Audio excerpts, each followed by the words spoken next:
صافی صاحب، خان صاحب کا بیانیہ دن بہ دن جارحانہ ہوتا جا رہا ہے، -1 تک تو وہ پہنچ چکے ہیں۔ آج بڑا اعلان بھی کرنے جا رہے ہیں۔ کون ان کے ساتھ کھڑا رہے گا، کون ان کا ساتھ چھوڑ سکتا ہے اس صورتحال میں؟ دیکھیے، خان صاحب کا سفر بہت مشکل ہے اور کٹن ہے۔ اس میں کون ان کے ساتھ وفاداری دکھائے گا وہ تو وقت ہی بتائے گا، لیکن مجھے نہیں لگتا کہ اگر خان صاحب نے جس رستے کا چناؤ کیا ہے اور اس میں انہوں نے سمجھوتے کا رستہ اختیار نہیں کیا تو ان کے کئی ساتھی، لگتا تو بظاہر یہی ہے، پاکستان کی ہسٹری یہی رہی ہے سیاسی، کہ وہ ساتھ نہیں دیں گے۔ اس وقت خان صاحب کا لائحہ عمل کے بارے میں جو ہم بات کر رہے تھے تو اس پہ تو میرے خیال میں زیادہ مغز کپائی کی ضرورت ہی نہیں ہے۔ خان صاحب کا لائحہ عمل تو بالکل واضح ہے۔ خان صاحب جب اقتدار میں تھے تو تب بھی ان کا ایک جارحانہ لائحہ عمل تھا کہ اپنے مخالفین کو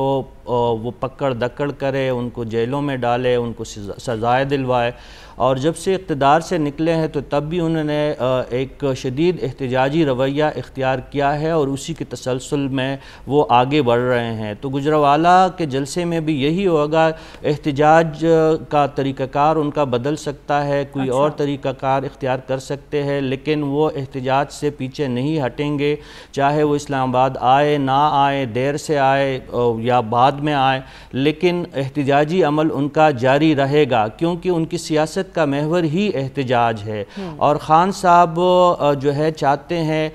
کہ اقتدار میں وہ قانونی، غیر قانونی، سیاسی، غیر جمہوری، جس طریقے سے بھی ہو، دوبارہ اپنے لیے دروازہ کھولے۔ ایک دفعہ تو جن کو کبھی وہ نیوٹرل کہتے ہیں، کبھی ہینڈل کہتے ہیں، کبھی حریم کے رشتہ دار قرار دیتے ہیں، ایک دفعہ تو انہوں نے شاید ساتھ دیا تھا، دوبارہ بھی انہی کی طرف ان کی زیادہ توجہ ہے۔ اور خان صاحب کی یہ بھی ایک میرے خیال میں وہ شدید ایک ذہنی عدم توازن کا بھی اس وقت شکار ہو چکے ہیں، کیونکہ وہ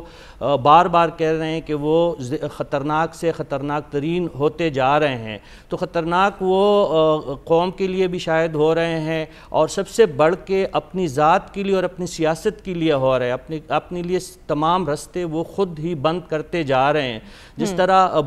بات ہم کر رہے ہیں کہ 22 ستمبر فرد جرم عائد ہونے کا بھی امکان ہے، اور ان پہ جو ہے شاید توہین عدالت کے حوالے سے بھی کوئی فیصلہ آ سکتا ہے، اس کے تحت بھی وہ شدید دباؤ میں ہے۔ لیکن خان صاحب کا جو ایک مستقل رویہ ہے کہ ان کے ساتھ جو رہے، ان کے ہاں میں ہاں جو کوئی فرد یا ادارہ ملائے تو وہ وفادار بھی ہوتا ہے، وہ ایماندار بھی ہوتا ہے، اور وہ محب وطن بھی ہوتا ہے۔ لیکن اگر کوئی یہ ہمت کرے کہ خان صاحب کے سامنے